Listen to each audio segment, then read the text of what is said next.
Hello and welcome to Mickeyology, where we take Disney movies a little too seriously.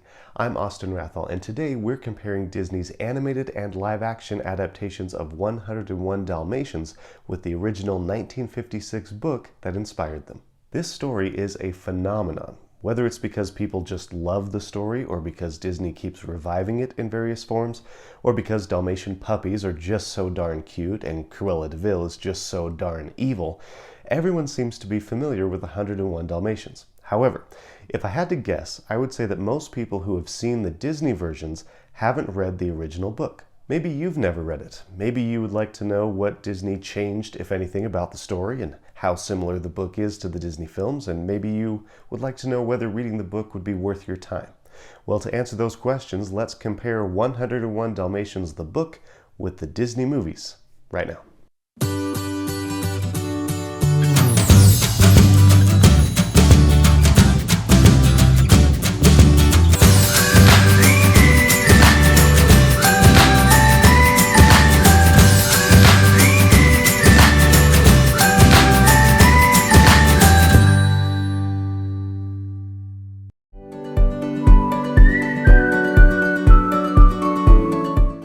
Disney's 101 Dalmatians movies are based on a 1956 children's novel called The 101 Dalmatians by Dodie Smith.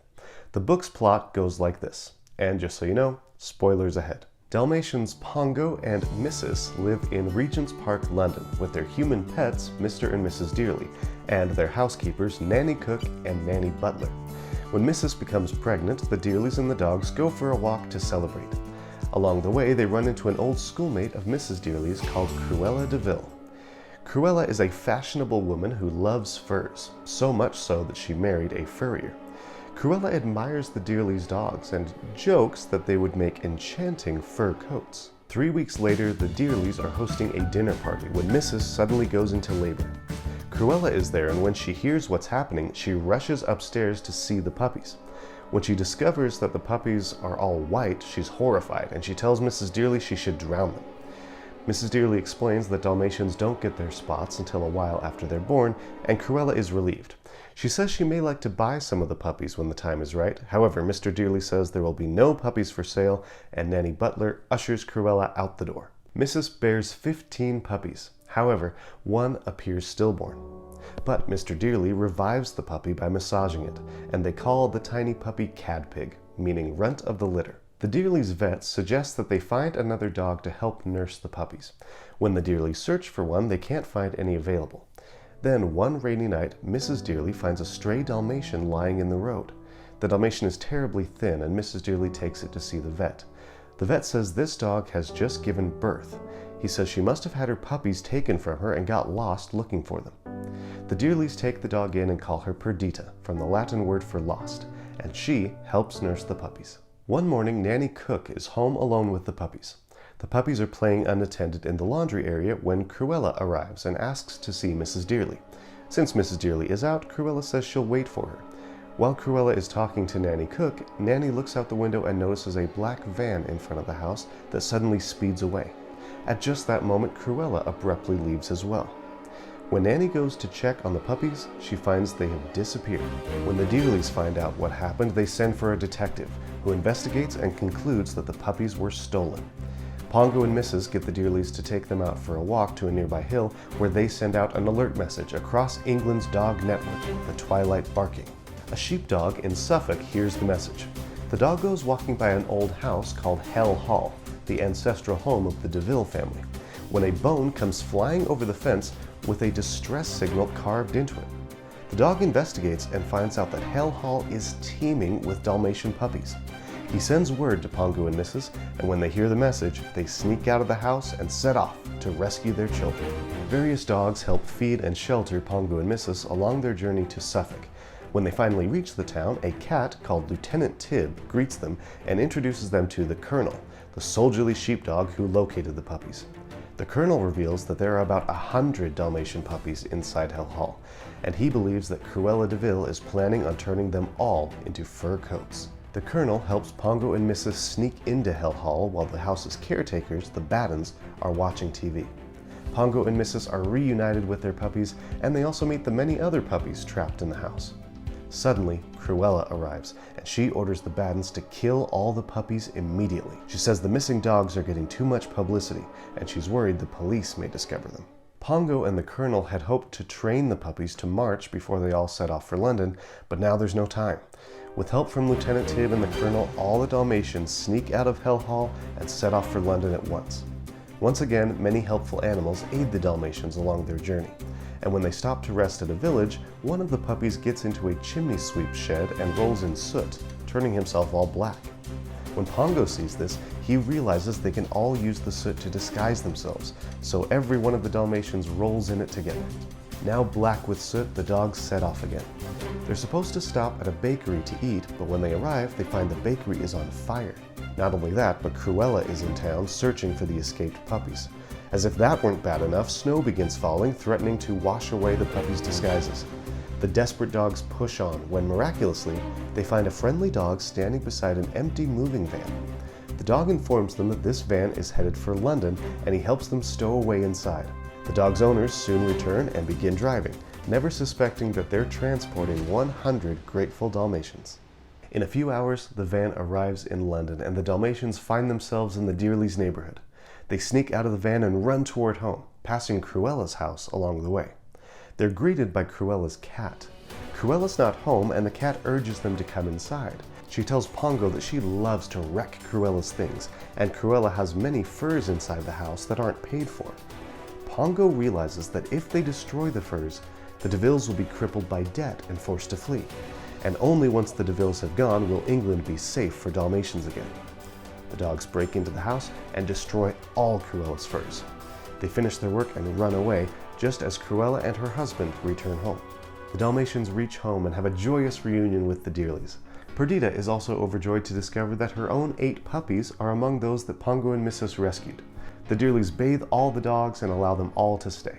Mr. Dearly sets out to find out where all the other puppies came from, but to no avail. It turns out that Cruella bought all the other puppies, so no one comes to claim them. The Dearlys decide to adopt all the animals, but they're going to need a large country house to accommodate them all. Luckily, they find a place in Suffolk called Hell Hall. The owners have recently had to leave the country, and so it's being sold for a very low price. The Dearlys buy the house and fix it up.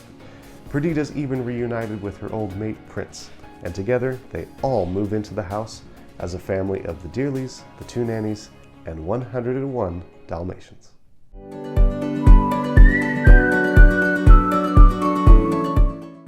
So how close is that plot to those of the Disney films? Well, Disney stayed fairly faithful to the book, although the animated Disney film is a little more faithful than the live-action one.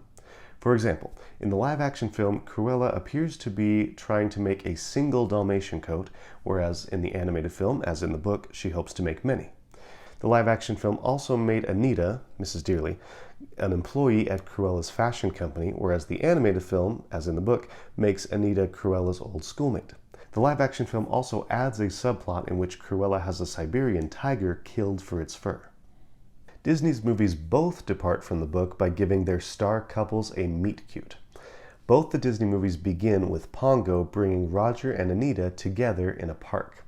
The encounter sends the 2 humans into the pond and then to the altar. The animated film added a scene where Cruella shows up at the house and demands to buy several of the puppies, and then she storms out when Roger and Anita reject her offer. The live-action film kept this scene, which also allowed Glenn Close as Cruella to chew more scenery than any dog would dare to. You're fired. You're finished. You'll never work in fashion again. I'm through with all of you. I'll get even. Just wait. You'll be sorry. You fools! You idiots! Both Disney films include the scene where Roger revives an apparently lifeless puppy by massaging it. However, the live-action film names this puppy Lucky rather than Cadpig. The Baddens also feature more prominently in both the Disney films than they do in the book, especially the live-action film, where they do several jobs for Cruella and also suffer a lot of pain, due in part to some conniving animals, but also to their own stupidity. Perhaps the biggest differences between the Disney plots and the book's plot are the climaxes. The animated film ends with Cruella crashing her car into a ravine while she pursues the puppies who are getting away in the moving van. The live-action film has Cruella go through a set of barnyard booby traps a la Home Alone before police arrive and arrest her. The live-action film is also the only version of the story that ends with Cruella conclusively safe in custody. So the dogs of that universe can sleep soundly, at least until the sequel.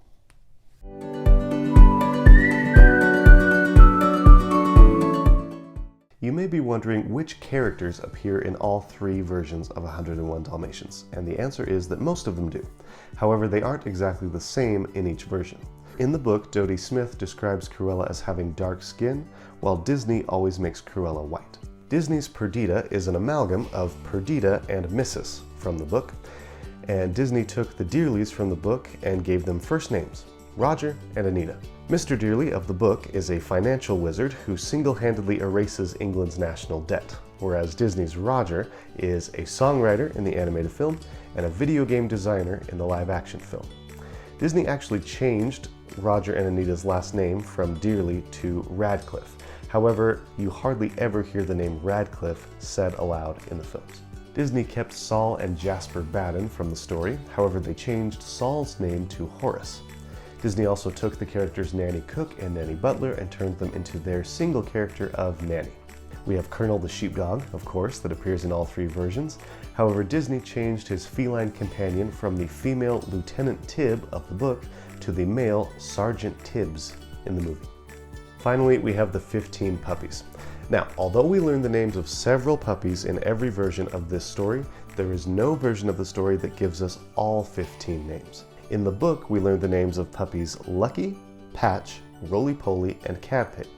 The animated film features Lucky, Patch, Roly, Penny, Freckles, and Pepper, and the live-action film features Lucky, Jewel, Fidget, Wizard, Dipstick, and Two-Tone. Disney eliminated several of the book's characters from their stories altogether, including Cruella's husband, Cruella's cat, a helpful little boy named Tommy, an old man named Sir Charles who mistakes Pongo and Mrs. for ghosts, long story, and Perdita's long-lost mate, Prince. Disney introduced several characters of their own too, including TV's Thunderbolt the hero dog, the evil Mr. Skinner, and Herbert the 10-year-old video game critic who's got a bright future in esports. He's got the best instincts in the industry. Since he was 6, he's picked the top-selling game every year.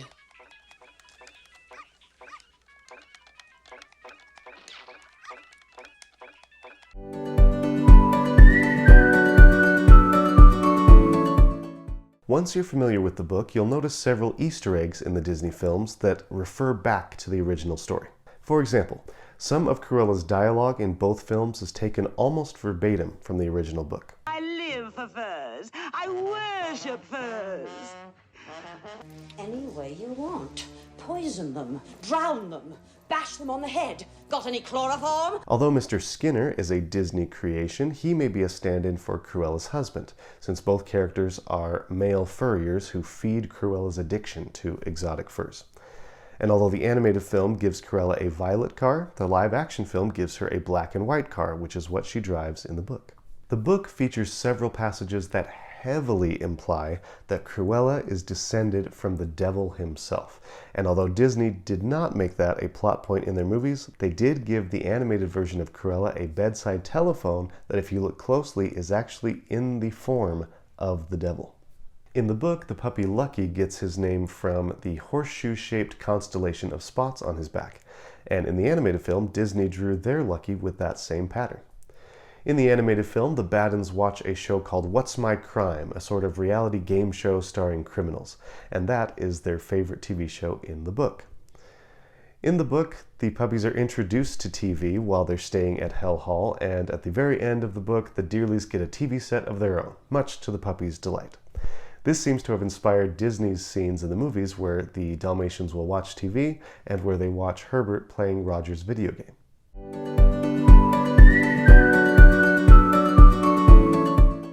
If you are debating whether to read The 101 Dalmatians yourself, I would recommend asking yourself first whether you enjoy the animated film. If you like that movie, I'll bet you're going to like this book. This is basically the same story, just the author tells it with more depth and detail than you get in the movie. The author also tells it with a lot of dry wit and wordplay. This is an excellent children-friendly novel with a few dry British jokes. written into it for the adults. It's something that would be a great bedtime read aloud, and if you're an adult reading by yourself, it's something that you can breeze through very easily. So there you have it. That is how Disney's Dalmatians movies compare with the original book. So have you read The 101 Dalmatians yourself, and have you seen both the Disney movies? If so, which version of the story do you like best? Let me know down in the comments, and also let me know which Disney movie you would like me to compare with its source material next. Also, please don't forget to like and subscribe. It helps the channel to grow and also helps you stay up to date for more videos like this one. Thank you very much for watching as always, and I will see you next time. Bye-bye.